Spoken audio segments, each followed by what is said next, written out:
오늘 우리들에게 주신 하나님 말씀 디모데후서 3장 14절부터 17절까지 말씀입니다. 기록된 하나님 말씀을 제가 받들어 읽습니다. 그러나 너는 배우고 확신한 일에 거하라. 너는 내가 어디서 누구에게서 배운 것을 알며 또 어려서부터 성경을 알았나니 성경은 능히 너로 하여금 그리스도 예수 안에 있는 믿음으로 말미암아 구원에 이르는 지혜가 있게 하느니라. 모든 성경은 하나님의 감동으로 된 것으로 교훈과 책망과 바르게 함과 의로 교육하기에 유익하니 이는 하나님의 사람으로 온전하게 하며 모든 선한 일을 행할 능력을 갖추게 하려 함이라. 아멘. 올 한 해 우리 종의 공과 요목을 다음 세대와 함께 주일 본문 말씀으로 공유하고 있습니다. 넉 주 동안은 성삼위 하나님 선택하시고 구속하시고 인쳐주신 그것으로 우리가 은혜의 영광을 찬송하는 삶을 살아야 합니다. 하나님 나라 백성으로 우리를 부르셨기에 하나님 나라 영광을 위해 살아가야 된다 하는 그 말씀. 이제 총회 공과 요목의 1년의 주제가 하나님 나라입니다. 이 한 달 하나님 나라 백성으로 나를 부르셨고 나를 하나님 말씀으로 세워가시고 그래서 기도하고 전도하면서 하나님 나라를 확장시켜 나가는 그 삶에 대한 그 말씀이 쭉 이어지게 됩니다. 하나님 말씀 없이 우리가 하나님 자녀가 될 수 없고 자녀로 살아갈 수 없습니다. 그 하나님 말씀 없이 또 천지가 창조되어질 수도 없었겠고 그리고 지금 또 운행될 수도 없습니다. 말씀으로 천지를 창조하셨고 하나님 또 그 말씀의 생명의 역사로 온 우주 만물을 또 하나님 자녀된 우리들 하나님 형상으로 지음받은 말씀으로 지음받은 모든 것들을 하나님 다스리고 계십니다. 사실 집집마다 성경책이 없는 사람들, 없는 집이 없을 겁니다. 몇 권씩은 이제 꽂혀 있겠고, 그런데 차이가 있겠죠. 정말 사랑해서 자주 성경을 이렇게 펼쳐서 읽는 사람이 있는가 하면 덮어놓고, 그런 분들은 또 덮어놓고 믿습니다. 예, 그러다 보면 방향을 잃게 되는데 어찌됐든 일주일에 한 번, 더더군다나 요즘은 화면으로 말씀까지 띄워주니까 성경 찬송 없이 예배 드리는 것도 참 편한 시대가 됐어요. 근데 초신자들, 새로 믿기 시작한 분들 또 예배 시간에 더 예배에 집중하도록 하는 목적으로 이 화면을 사용하는 건데 그것이 그냥 편한 것만을 추구하는 그 방향으로 가면 내 신앙이 그 건강성을 더 잃어버리지 않겠나 하는 그런 부분에 대해서 언제나 우리가 긴장해야 될 부분이라 생각합니다. 서점에 가면 성경책 여러 크기로 또 출판사별로 색깔별로 번역본별로 쫙 꽂혀 있습니다. 그런 환경 속에 살다 보니까 우리가 착각할 수가 있는데 어떤 착시 현상이냐면 성경책이 많으니까 나도 말씀 가운데 당연히 살아가고 있겠거니. 아닙니다. 객관적으로 하나님께서 이런 모든 일들을 해놓으셨지만 내가 하나님 말씀을 나에게 주시는 말씀으로 받을 때에 그 말씀으로 살아가게 될 때 그 말씀이 레마가 되고 그리고 그 말씀이 능력과 권세가 살아있어 좌우로 날선 검과 같이 혼과 골수를 찔러 쪼개기까지 하는 능력의 말씀인 것 경험하며 살게 될 줄 믿습니다. 그 착시 현상, 우리의 신앙의 건강성을 잃어버리게 하는 굉장히 위험한 함정이 될 수 있습니다. 내가 하나님 말씀을 받고 하나님 말씀을 붙잡고 하나님 말씀대로 고지곧대로 살아가면 그 말씀이 나에게 임하는 것, 그것이 하나님 나라의 삶입니다. 그 말씀으로 살아가게 되면 우리는 하나님 나라를 계속 확장시켜 나가면서 가정도 하나님 나라로 세워나가고 교회도 하나님 나라로 세워나가게 될 줄 믿습니다. 오늘 하나님 자녀인 우리들, 하나님 자녀이기 때문에 선택하시고 속량하시고 인쳐 주셨습니다. 하나님 자녀로 하나님의 영광의 찬송이 되는 삶을 살게 하기 위해서 우리가 말씀을 붙잡고 말씀대로 살아가는 말씀 중심의 신앙이 중요합니다. 오늘 디모데후서 이 말씀은 바울의 서신 14개 서신 중에서 마지막 서신입니다. 그렇기 때문에 마지막 서신이라고 하는 그 절박함이 이 디모데 후서에 있습니다. 디모데 전 후서만 하더라도 제 사랑하는 아들이라고 부르는 후배 목회자인 디모데에게 디모데 전서를 먼저 쓰고 디모데 후서를 마지막에 쓰는데, 이 디모데 후서가 바울 서신 중에 맨 마지막 서신이기에 그가 평생을 달려갈 길 다 가고 선한 싸움 싸우고 믿음을 지키면서 살아왔던 그런 당당한 고백이 있습니다. 바로 4장 6절부터 8절입니다. 전제와 같이 내가 벌써 부어지고 나의 떠날 시각이 가까웠도다. 나는 선한 싸움을 싸우고 나의 달려갈 길을 마치고 믿음을 지켰으니 이제 후로는 나를 위하여 의의 면류관이 예비되었으므로 주 곧 의로우신 재판장이 그날에 내게 주실 것이며 내게만 아니라 주의 나타나심을 사모하는 모든 자에게도니라. 아멘. 얼마나 당당하고 얼마나 멋진 모습입니까? 사역자로 평생 그렇게 살아온 삶이 아름답게 보입니다. 저도 은퇴할 때 이 말씀을 한번 가지고 설교를 할까 하는 생각도 있고, 은퇴할 때 보다는 정말 하나님께서 부르실 그날이 가까웠음을 예감하고 이 말씀을 계속 읊조릴 수 있다면 참 부끄러움 없이 잘 살아온 인생이겠다 하는 생각을 해봅니다. 그런 당당하고 아름다운 모습으로만 보여지는 것 아니고, 디모데서 4장 후반절에 보면 그 혼자서 그렇게 살아왔고 이제는 하나님 부르심을 앞에 두면서 인간적인 허전함도 있는 겁니다. 그래서 믿음의 아들인 디모데에게 너는 어서 속히 오라, 너는 겨울 전에 어서 오라, 그러면서 정말 사랑하는 믿음의 아들인 디모데를 가까이서 보기 원하고 같이 있기 원하는 그런 인간적인, 지극히 인간적인 그런 면모들도 보여집니다.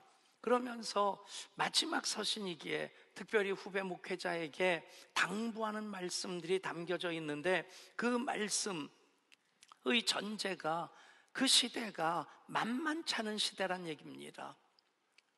여러 번 말씀드리지만 우리가 사는 이 땅은 에덴 동산이 아닙니다.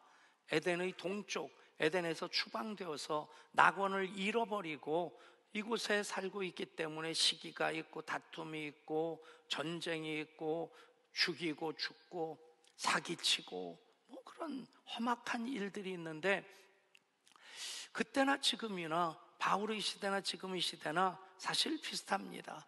그런 시대 속에 우리가 살아가고 있고 그런 시대 속에서 디모데가 목회하고 있는데, 그 시대에 대해서 3장 1절부터 이렇게 언급하고 있습니다. 너는 이것을 알라. 말세에 고통하는 때가 이르러 사람들이 자기를 사랑하며 돈을 사랑하며 자랑하며 교만하며 비방하며 부모를 거역하며 감사하지 아니하며 거룩하지 아니하며 무정하며 원통함을 풀지 아니하며 모함하며 절제하지 못하며 사나우며 선한 것을 좋아하지 아니하며 배신하며 조급하며 자만하며 쾌락을 사랑하기를 하나님 사랑하는 것보다 더하며. 여러분, 그런 시대 속에서 디모데가 목회를 계속해야 되는 겁니다.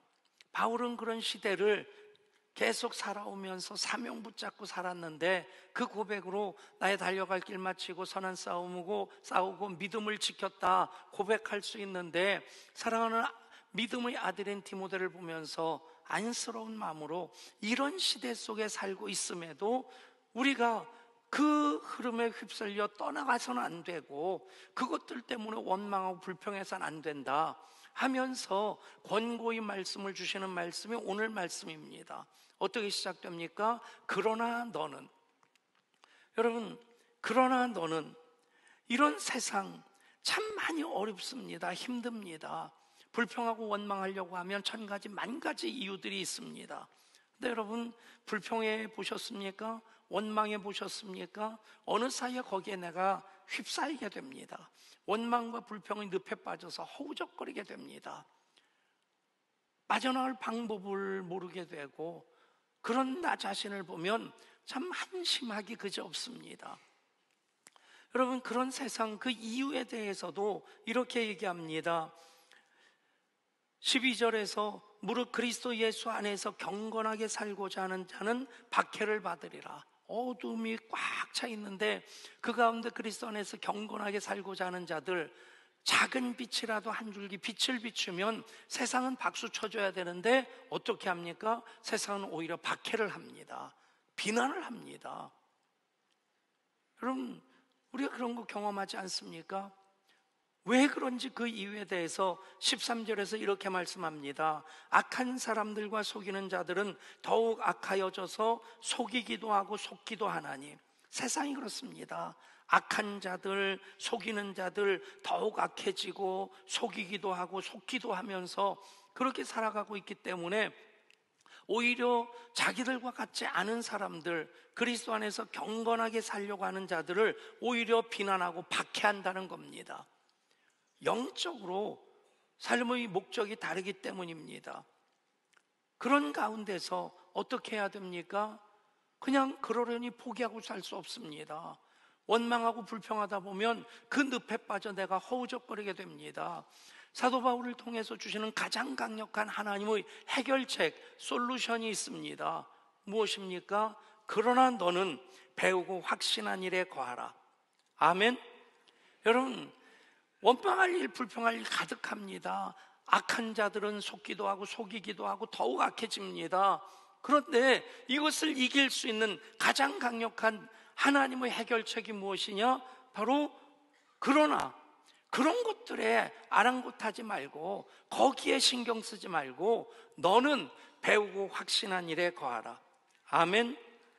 그렇습니다. 말씀 붙잡고 말씀을 배우고 확신하는 대로 살아가게 되면 우리는 세상을 이길 수 있게 됩니다. 나는 약한데 하나님 주시는 힘으로, 나는 갈 바 모르는데 성령님 인도해 주심으로 우리는 표대를 향하여 부르심의 상을 얻기까지 달려갈 수 있게 됩니다. 그래서 오늘 말씀이 세상은 그렇지만 핑계대지 마라, 변명하지 마라, 포기하지 마라. 그러나 너는 배우고 확신한 일에 거하라. 아멘. 이 말씀 앞에 우리 결단은 무엇입니까? 따라 하실까요? 그러나 나는 배우고 확신한 일에 거하겠습니다. 이럴 때는 가슴 탁 한번 치면 이제 가슴이 확 박힙니다. 저도 세게 치세요. 멍들지 않을 만큼만. 예, 그러나 나는 배우고 확신한 일에 거하겠습니다. 아멘. 여러분, 배우고 확신한 일, 바로 성경 말씀 붙잡고 성경 말씀대로 살아가라는 겁니다. 그 성경은 능히입니다. 성경은 능히. 또 어려서부터 성경을 알았나니 성경은 능히 너로 하여금 그리스도 예수 안에 있는 믿음으로 말미암아 구원에 이르는 지혜가 있게 하느니라. 아멘. 여러분, 성경은 능히 모든 것들을 넘어설 수 있고 역전시킬 수 있는, 이기게 하시는 그 능력이, 지혜가 그 안에 있다는 겁니다. 그래서 성경은 능히 너로 하여금 그리스도 예수 안에 있는 믿음으로 말미암아 구원에 이르는 지혜가 있게 하느니라. 아멘. 자주 말씀드리지만 성경의 구원은 내가 예수 믿고 하나님 자녀가 되는 것, 거기까지 끝나는 게 아닙니다. 그 구원을 우리가 누리면서 경험하면서 살아가는 것까지입니다. 마찬가지입니다. 예수님의 십자가가 예수님 고난당하시고 죽으시는 것으로 끝나는 것이 아니라 그 결과로서 우리가 십자가 신적 교환을 누리며 사는 것입니다. 아멘. 구원, 성경에서 말씀하는 구원은 다양한 의미가 있습니다. 첫 번째는 내가 구원받아 하나님 자녀가 되는 신분의 변화가 되고, 그 신분의 변화로 하나님 자녀가 되면 우리는 하나님을 아빠, 아버지라 부를 수 있게 됩니다.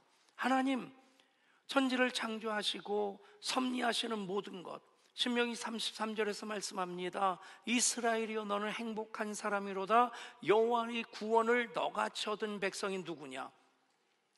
여호와가 너를 도우시려고 궁창을 타시고 하늘을 타시고 궁창에서 위엄을 나타내시는도다. 하나님께서는 구원받은 하나님 백성들을 돕기 위해서 하나님의 하나님 되심을 다 풀어내시는 분이십니다. 아멘. 창조하신 것도, 섭리하시는 것도, 예수님의 십자가도, 성령의 기름 부심도, 구원받은 우리들, 그래서 신분의 변화가 하나님 자녀가 되었습니다. 그것으로 끝나는 것 아니고 이제 하나님 자녀로 아빠 하나님 의지하고 의뢰하면서 하나님의 하나님 되심을 마음껏 경험하면서 살아가는 겁니다. 여러분, 자녀들이 부모님을 위해 돈 벌어오는 법이 없습니다. 1년에 한 번 설거지를 하고 2번 청소만 해도 해가 서쪽에서 뜨는 날입니다. 여러분, 그 자녀는 자녀로서의 권세를 가지고 사는 거예요. 뭡니까? 배고프면 엄마 밥, 옷이 필요하면 엄마 옷, 돈이 필요하면 아빠 돈. 아빠는 돈만 주면 됩니다. 어쨌든 그냥 엄마 아빠 이름 부르면 엄마 아빠가 다 해결해 줘요. 그게 자녀의 권세입니다.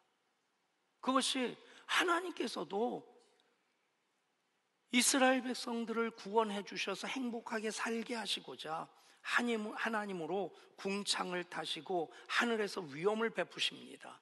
아멘. 그렇게 하나님 백성으로 살아가게 하시는 예수 그리스도로 말미암는 믿음이 구원에 이르는 지혜가 있게 하는, 그것을 성경에 다 담아 놓으셨기 때문에 성경은 능히라고 말씀합니다. 아멘. 우리 14절 말씀, 15절 말씀 우리 한 목소리로 같이 읽겠습니다. 또 어려서부터 성경을 알았나니 성경은 능히 너로 하여금 그리스도 예수 안에 있는 믿음으로 말미암아 구원에 이르는 지혜가 있게 하느니라. 아멘. 사랑하는 여러분, 성경을 사모하고 사랑하고 읽고 묵상하고 순종하면 성경은 능히 너로 하여금 그리스도 예수 안에 있는 믿음으로 말미암아 구원에 이르는 지혜가 있게 하는 것, 그 구원에 이르는 지혜로 더 풍성하게 하는 것, 우리 경험하고 누리며 살아가게 될 줄 믿습니다. 그 성경은 어떤 것이냐에 대해서 이제 16절 17절에서 이렇게 말씀합니다. 모든 성경은 하나님의 감동으로 된 것으로 교훈과 책망과 바르게 함과 의로 교육하게 유익하니 이는 하나님의 사람으로 온전하게 하며 모든 선한 일을 행할 능력을 갖추게 하려 함이라. 아멘. 여러분, 모든 성경은 하나님의 감동으로 된 것입니다. 하나님의 감동으로 되었다는 것은 원저자가 하나님이시라는 뜻이에요. 물론 성경을 기록한 저자들이 있습니다. 모세로부터 사도 요한까지 그들이 성경을 기록한 시간을 보면 약 1500년이나 됩니다. 1500년이나 되는 오랜 세월 동안, 지금부터 1500년을 거슬러 올라가면 500년 되면 삼국시대입니다. 그때부터 지금까지 성경을 계속 40여 명의 저자들이 썼단 얘기예요. 그러면 이 사람은 이 말하고 저 사람은 저 말할 텐데, 정말 놀라운 것은 편집 지침도 없고 그들이 모여서 편집 회의도 할 수 없었지만 창세기부터 요한계시록까지 놀라운 통일성이 있습니다. 왜요? 모든 성경은 하나님의 감동으로 되었기에. 성경 저자들은 왕도 있고 목자도 있고 어부도 있습니다. 세리도 있었습니다. 그런데 그들을 하나님이 감동시켜 주셔서 성경을 기록하게 하셨기에 모든 성경은 하나님 감동으로 되었고, 그것은 곧 성경의 원저자는 하나님이시다. 그래서 하나님이 가라사대, 하나님이 이르시되 하나님의 말씀이라고 우리는 고백하고 하나님 말씀으로 받아들이는 겁니다. 구약 성경에도 신약 성경에도 서기관들이 많이 나옵니다. 예수님 앞에서는 많이 혼나고 그렇게 야단맞기도 했지만 이 서기관들이 하는 일이 뭐냐면 성경을 필사하는 일입니다. 지금처럼 인쇄술이 발달돼 가지고 성경 모든 책 중에서 성경만큼 최고급 인쇄술이 적용되는 책이 없어요. 그런데 또 엄청 쌉니다. 그런데 또 안 읽어요. 이게 문제입니다. 어쨌든 생각해 보세요. 이렇게 작은 글씨로 이렇게 얇은 종이 앞뒷면으로 인쇄했는데 앞뒤 이렇게 번지지 않습니다. 그런 거 생각해 보셨어요? 그렇게 고급 종이에다가 고급 인쇄술을 사용해 가지고 성경을 이따만큼 두껍게 인쇄를 하면 최소한 한 권에 30만 원 받아야 됩니다.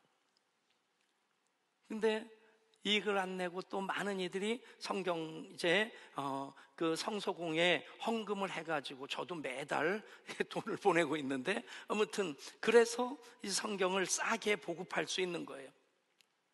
여러분, 근데 이 일은 별로 오래 안 됐어요. 인쇄술이 발명된 게 서양에서는 구텐베르크의 금속 활자가 1450년에 발명되었고, 우리나라는 그것보다 70년 앞서서 그렇게 금속 활자가 발명됐으니까 우리나라 문화가 그때는 더 앞서갔다고도 볼 수 있는 거죠. 근데 그때 비로소 인쇄하는 성경들이, 그래서 구텐베르크가 금속 활자를 발견하고 제일 먼저 한 것이 성경을 인쇄하는 일이었어요. 그 이전까지는 서기관들이 다 베껴 써야 됩니다.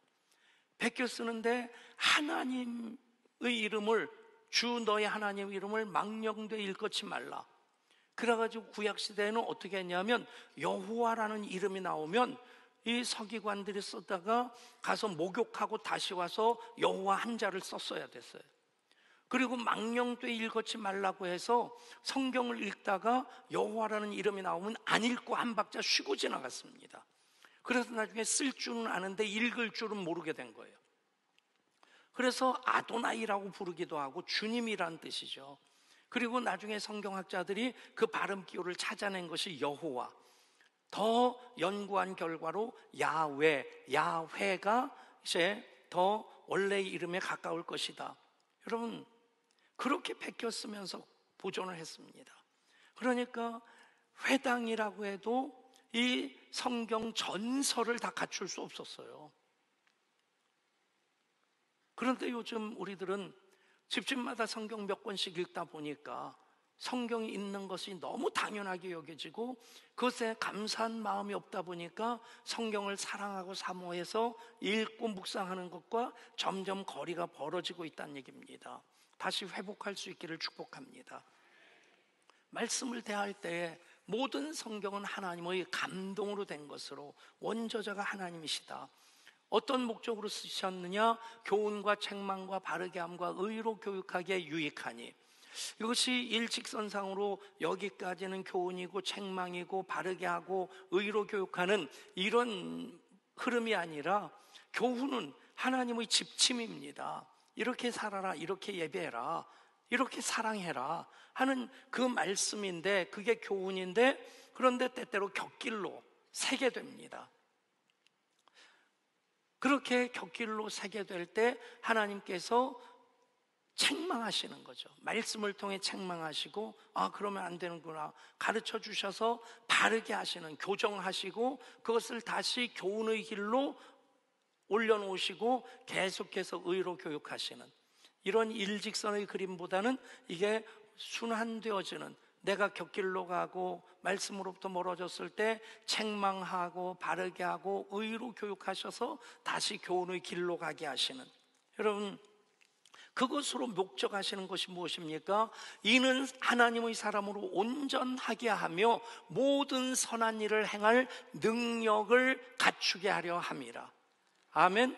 하나님의 사람으로 하나님 사람답게 살아가야 됩니다. 목사인데 목사답지 않으면 참 교회의 근심이 되지 않겠어요? 하나님의 근심이 되지 않겠습니까? 하나님의 사람인데 하나님 사람답지 않으면 하나님의 근심이 되고 하나님께서 사용하시지도 못하겠거니와 하나님 주시는 복을 받을 수가 없는 겁니다.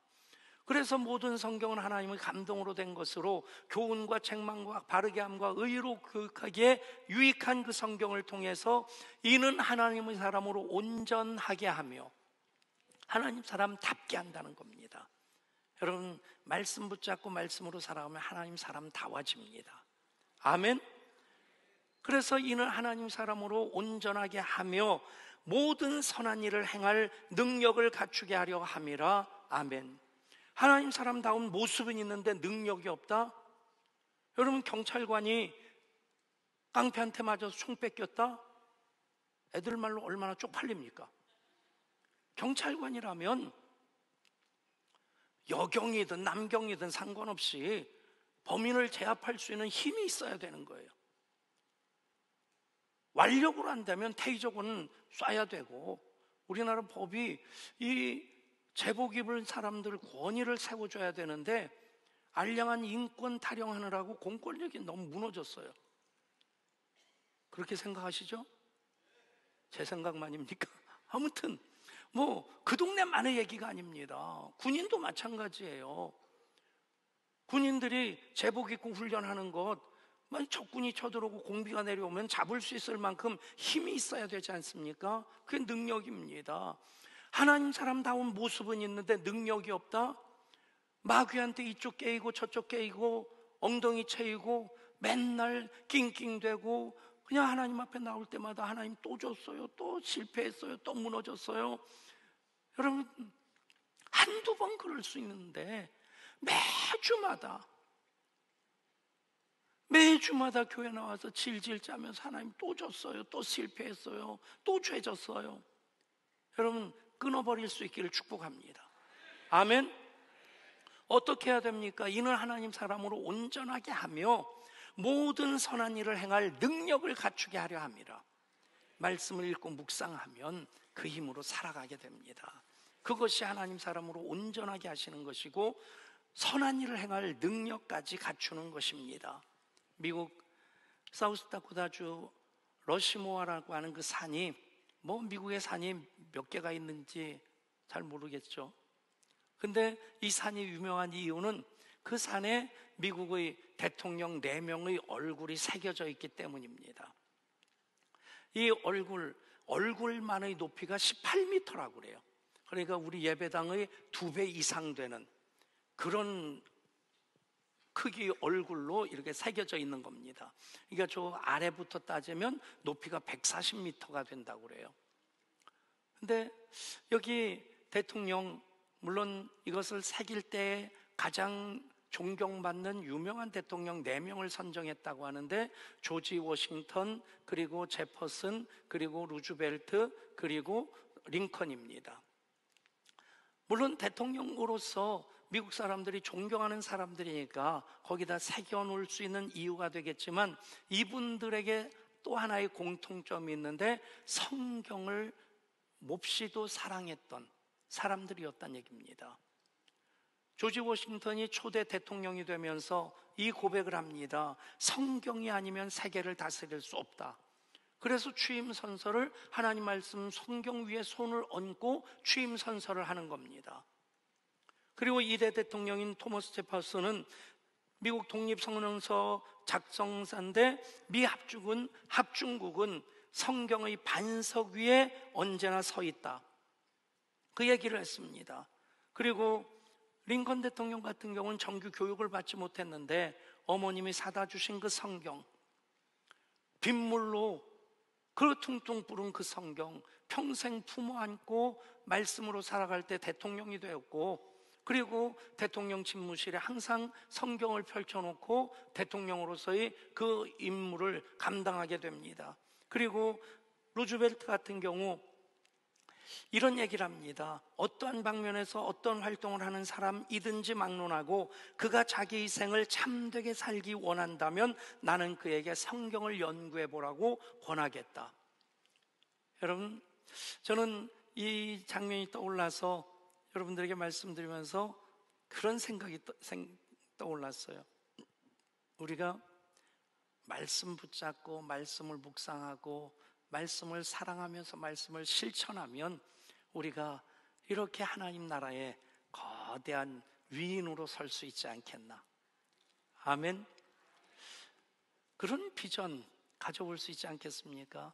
그러면 하나님 나라 백성이 이미 되었는데 하나님 나라 백성으로서 하나님 사람으로 온전하게 하며 모든 선한 일을 행할 능력을 갖추게 하시는 그 말씀의 능력으로 살아가게 될 줄 믿습니다. 이미 그렇게 살아가시는 분 대부분이시겠지만 처음 성경을 읽기로 결단하신 분들에게 팁을 드린다면 창세기부터 읽으라고 권하지 않겠습니다. 창세기부터 읽었는데 출애굽기에서 여전히 사막에서 방황하고 홍해 빠져서 허우적거리는 경우가 참 많더라고요. 읽기 시작하실 때 시편부터 읽어보세요.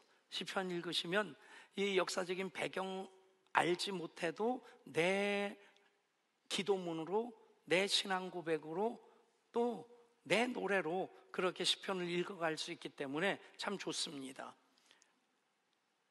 그리고 또 하나 장점은 짧아서 좋습니다. 짧아서 한 편 한 편 읽으면서 짝짝 긋고 나가기 되게 좋습니다. 그러다가 한숨이 나올 때가 있는데 시편 119편입니다. 176절까지 있습니다. 읽어도 끝이 없는 것 같아요. 그래도 시편부터 읽어보시고요. 시편을 다 읽으시면 어느 정도 성경 읽는 것에 대해서 습관이 되어집니다.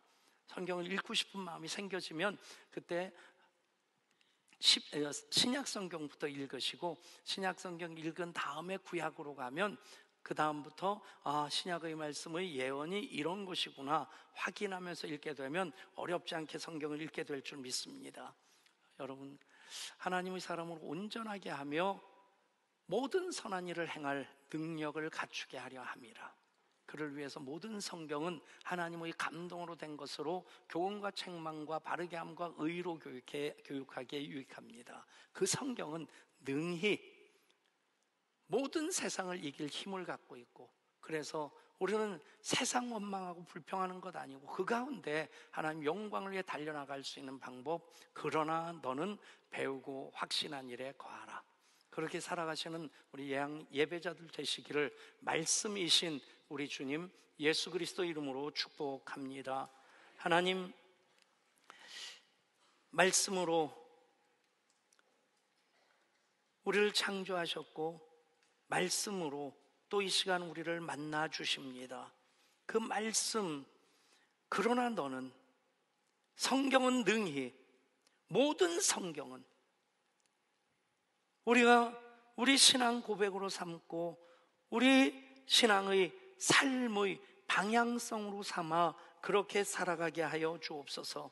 그래서 하나님, 행하시는 그 놀라운 일들 보게 하시고 깨닫게 하시고 그것으로 더 감사하고 감격하며 살게 하여 주옵소서. 우리 주 예수 그리스도 이름으로 기도드리옵나이다. 아멘.